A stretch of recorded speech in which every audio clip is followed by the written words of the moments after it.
Hai rekan-aker mungkin bertanya-tanya, apakah peningkatan produksi itu merupakan bentuk suatu peningkatan produktivitas? Atau mungkin peningkatan laba adalah bentuk peningkatan produktivitas?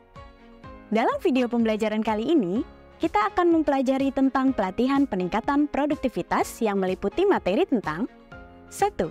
Melakukan koordinasi untuk meningkatkan partisipasi produktivitas. 2.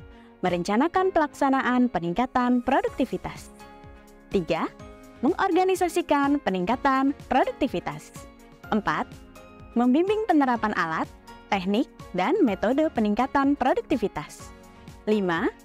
Melakukan pengukuran produktivitas. 6. Menganalisis pengukuran produktivitas. Dan 7. Melakukan monitoring dan evaluasi peningkatan produktivitas. Bagaimana rekan-aker? Siapkan untuk meningkatkan produktivitas? Dalam video ini dan beberapa video ke depan, saya akan memandu rekan-aker untuk mempelajari pelatihan peningkatan produktivitas. Yuk, langsung saja kita mulai!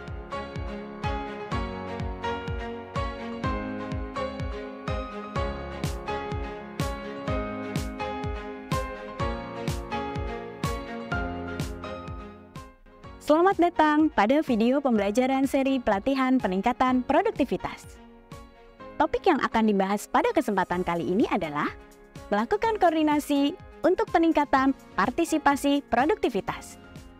Dengan mempelajari video ini, sobat produktif diharapkan mampu untuk merencanakan koordinasi peningkatan partisipasi produktivitas dan melaksanakan koordinasi peningkatan partisipasi produktivitas.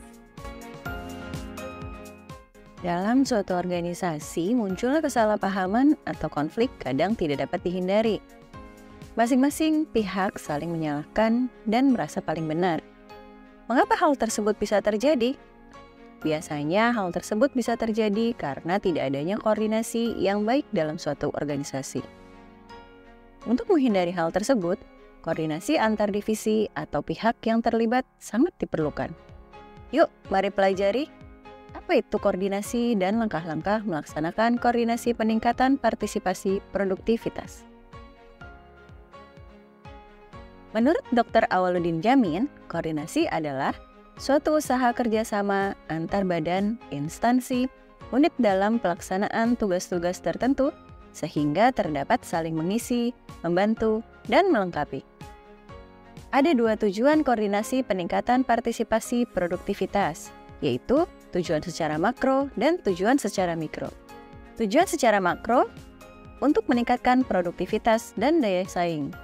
Contohnya, untuk meningkatkan produktivitas daerah diperlukan koordinasi dengan pihak terkait seperti Biro Pusat Statistik, Kamar Dagang Industri, Asosiasi Pengusaha Indonesia, kementerian, atau lembaga lain. Sedangkan tujuan secara mikro yaitu untuk menciptakan nilai tambah, sehingga perlunya melakukan koordinasi partisipasi produktivitas. Lalu, bagaimanakah langkah-langkah melakukan koordinasi peningkatan partisipasi produktivitas? Langkah-langkah yang pertama yaitu menyiapkan bahan dan informasi.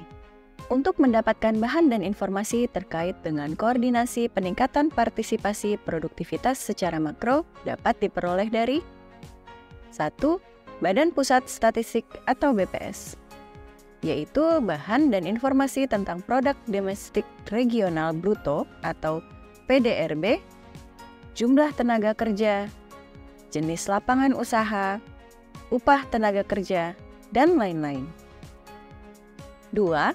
Kamar Dagang Industri atau Kadin, yaitu bahan dan informasi tentang dunia usaha dan industri, potensi kebutuhan sumber daya, informasi pengembangan usaha, dan lain-lain.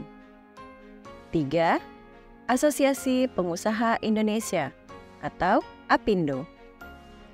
Bahan dan informasi yang bisa didapatkan yaitu hubungan industrial, kemitraan dengan berbagai pihak, pengembangan keterampilan usaha kecil menengah atau UKM, dan informasi lainnya. Lalu, kita juga bisa mengkoordinasi dengan kementerian atau lembaga lain. Dan untuk mengetahui data dan informasi tentang produktivitas mikro, yang dibutuhkan adalah data penjualan, data keuangan, data pemasaran dari perusahaan. Langkah kedua adalah menetapkan tujuan dan sasaran koordinasi. Tujuan dan sasaran harus dibuat dengan jelas untuk mengetahui apa yang akan dicapai dan bagaimana cara mencapainya. Langkah ini merupakan kunci dalam koordinasi peningkatan partisipasi produktivitas. Langkah selanjutnya adalah membentuk tim koordinasi peningkatan produktivitas. Pastikan setiap anggota tim memiliki peran dan tanggung jawab yang jelas. Selain itu, pastikan juga anggota tim saling mendukung dan bekerja sama untuk mencapai tujuan. Langkah keempat adalah mengidentifikasi pihak-pihak yang berkepentingan. Dalam mengidentifikasi pihak-pihak yang berkepentingan harus disesuaikan dengan substansi kegiatan. Tujuannya adalah agar koordinasi yang dilakukan sesuai dan memastikan pemahaman dan kesepakatan antar dua pihak atau lebih dalam kegiatan peningkatan partisipasi produktivitas. Dalam melaksanakan koordinasi peningkatan partisipasi produktivitas, kita perlu menentukan metode dan media untuk berkoordinasi. Di antaranya, metode yang digunakan yaitu 1. Melakukan kontak langsung. Langsung melakukan kontak dengan pihak yang terkait. 2. Pertemuan rutin. Pertemuan tim dalam pertemuan yang dilakukan secara teratur sesuai dengan jadwal yang sudah disepakati. Pertemuan ini dapat berupa rapat tim harian, mingguan, bulanan, antar lembaga atau antar divisi. 3. Membentuk komite. Membentuk suatu kelompok atau badan yang terdiri dari beberapa orang yang ditugaskan untuk penyusunan kebijakan, pengawasan, penyelidikan, penelitian, dan evaluasi kinerja. Adapun media yang kita gunakan bisa menggunakan media offline dan media online seperti Instagram, WhatsApp, Zoom Meeting, atau Google Meet.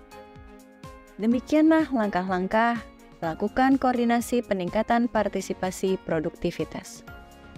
Dengan adanya koordinasi peningkatan partisipasi produktivitas, diharapkan kegiatan peningkatan produktivitas yang dilakukan jadi lebih terarah.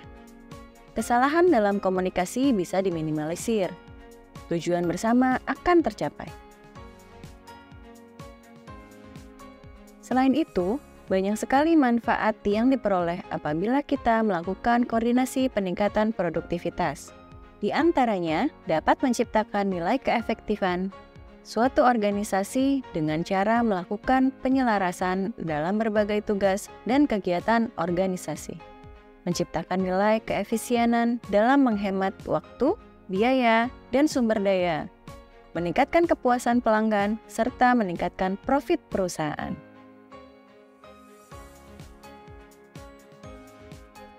Bagaimana Sobat Produktif? Semoga penjelasan dalam video ini dapat menambah pengetahuan Sobat Produktif terkait dengan melakukan koordinasi untuk peningkatan partisipasi produktivitas. Sampai bertemu di video-video selanjutnya.